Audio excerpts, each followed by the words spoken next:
Welcome to the Real News Network. I'm Sharmini Pires coming to you from Baltimore.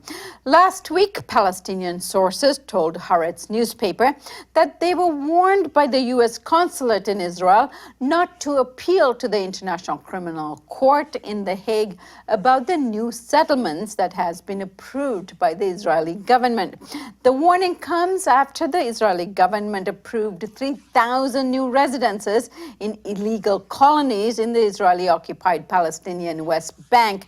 Israeli Prime Minister Benjamin Netanyahu announced that a new colony will be established in the West Bank as well. The U.S. consulate in Palestine threatened that if the Palestinians do file a suit against Israel over the illegal construction, the U.S. will cut its funding to the Palestinian Authority. Palestinian members of the Legislative Council, Hanan Ashravi, commented on Israel's announcement to construct new colonies. Let's have a look. Well, it's very clear that Netanyahu is violating not just international law, but all the commitments that were made, and is destroying the very chances of peace. Building a new settlement right now, on top of the 6,600 new settlement units that he is embarking on, is a very clear message to the rest of the world that Israel is not only a rogue state living outside the law, but that it is bent on criminality and lawlessness. Now joining us to discuss this is Shir Hever. Shir is a correspondent with the Real News Network based in Heidelberg, Germany. Thanks for joining me, Shir. Thanks for having me, Sharmini.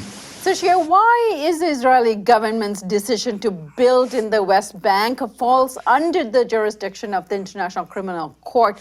What would the Palestinians stand to gain from such a lawsuit in The Hague? According to the Fourth Geneva Convention, building colonies and moving the population of the occupier into occupied territory is a war crime. And the Palestinian government decided to sign the Rome Convention and join the International Criminal Court in The Hague, thereby bringing the Palestinian occupied territory under Israeli control into the jurisdiction of the International Criminal Court. So that means that now the Palestinians can file charges against Israel for crimes committed in that territory. And because building colonies is clearly a war crime, this gives them a very good case.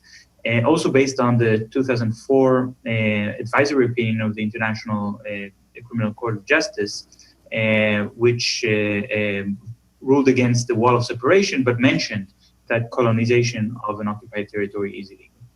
What do they have to gain? Palestinians, the Palestinian government is basically trying to convince their own public that the reason to exist is that they can make some diplomatic achievements, some diplomatic victories for the Palestinian people in order to establish an independent Palestinian state at some point. Every Israeli colony in the West Bank is a nail in the coffin of that future, because with all these colonies, it would be very difficult for Palestinians to have an independent state. And every colony that Israel is building will have to be evacuated in order for Palestinians to have a stake in the 67 borders. Right. Now, Shir, this decision to expand the colonies was taken just after Trump was inaugurated in the U.S. Why did the Israeli government take that decision right after the inauguration and Trump took over? And of course, why are they announcing this decision now, almost into February rather than back then? Yeah, but the reason for this announcement is actually not because of Trump. It's because of internal developments in the Israeli political sphere. What we see now is a very strong legal struggle within Israel between human rights organizations representing Palestinian owners of land against the Israeli government, claiming property in the illegal colonies. And when Palestinians have a direct claim over privately owned land in these colonies, they have a good case in court, even inside the Israeli court, which has dragged the case for years, but eventually one colony has been evacuated last week, the colony called Amona. And we actually spoke about this in the Real News with Gideon Levy. So with the evacuation of Amona, this makes it seem that the Israeli government has succumbed to the pressure by the court And this new colony is in a way a retaliation against the Israeli court, moved by Prime Minister Netanyahu and by Minister of Defense Lieberman, to try to prove that they are really right-wing, that they do support colonization of the West Bank. And so that's the reason for announcing it right now. So, Shir, the consulate in Israel and the White House doesn't seem to be in sync. We have the consulate issuing warnings to the Palestinians about not pursuing this in the courts. But on the other hand, President Trump had indicated that they shouldn't pursue these settlements here in Washington. What's going on? Well, it seems that the White House policy is to try to preserve the status quo. The announcement of the White House of the Israeli new colony, it fits within the U.S. Foreign policy guidelines for years. But there is a difference, though, because in this particular announcement, the White House said that colonies do not promote, or they call them settlements. Settlements do not promote peace. But they're not an obstacle to peace. And that's a very interesting statement that has already been interpreted inside Israel as to say existing colonies would be allowed to remain in place, and Trump is not going to put any pressure on Israel to evacuate any more colonies. So in that sense, Trump is already starting to shift.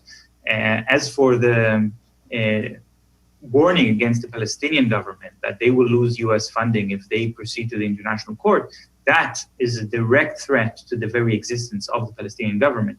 It's a government that is not fiscally independent. They are not able to cover all of their expenses just from taxes they collect from Palestinians. They depend very strongly on international support. The United States plays a very important role in financing the Palestinian government's police forces and security forces, which are essential for their political stability, because there is a lot of political unhappiness among Palestinians, a lot of protest. So there's a strong hand, there's a security apparatus that keeps the Palestinians under control. If the White House will follow through with their threat and withdraw funding, the Palestinian government might not last for very much longer. The whole political system might collapse. And at that point, it forces the Palestinians to make a very difficult decision.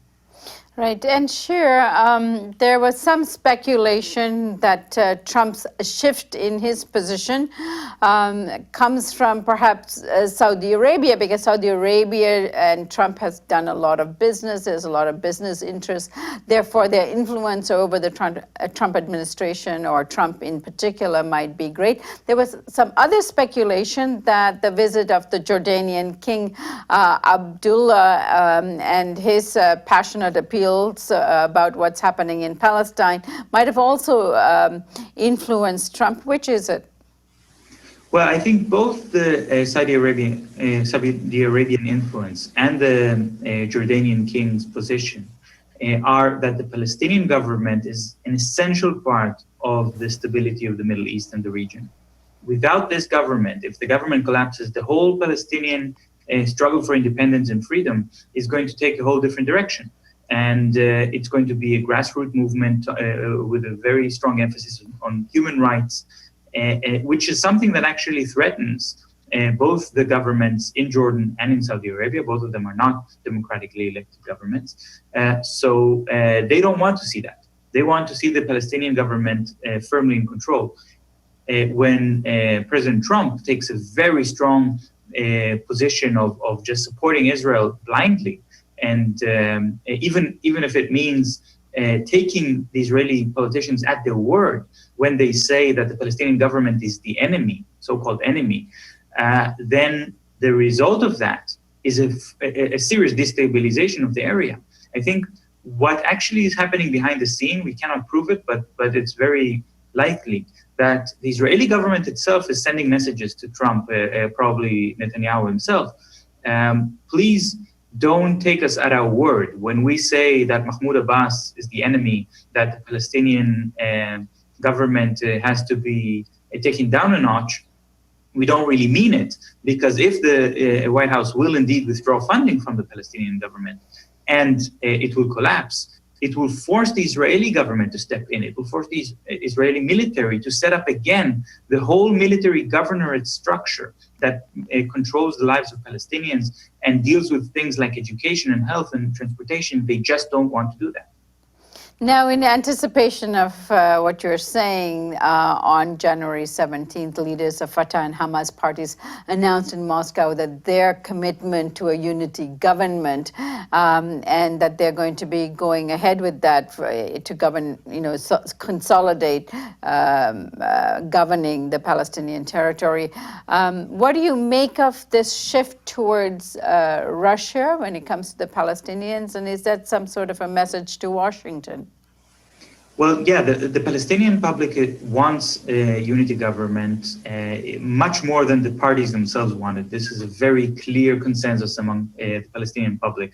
They want the two parties to set aside their differences. The problem is, last time the Palestinians tried to do that, in 2014, when they announced a unity government, the Israeli government retaliated with almost unprecedented violence. In order to prevent elections from taking place in which both parties will cooperate to have a free and fair election, the Israeli government invaded first the West Bank and then the Gaza Strip in a massive operation that in the end took the lives of more than 2,000 Palestinian civilians. So in order to, so now the Palestinians are very careful and have every reason to be concerned about how Israel will react to such a political move. But within Moscow, under the protection of Vladimir Putin, president of Russia, they have more security. And as long as this move is endorsed by Russia, there is at least a hope that the United States will, under the leadership of President Trump, who is a very good friend of President Putin, will not interfere and will not undermine their efforts to form a unity government. Shir, I thank you so much for joining us today, and I hope you keep us abreast of other developments in this area. Thank you very much, Sharmini. And thank you for joining us on the Real News Network.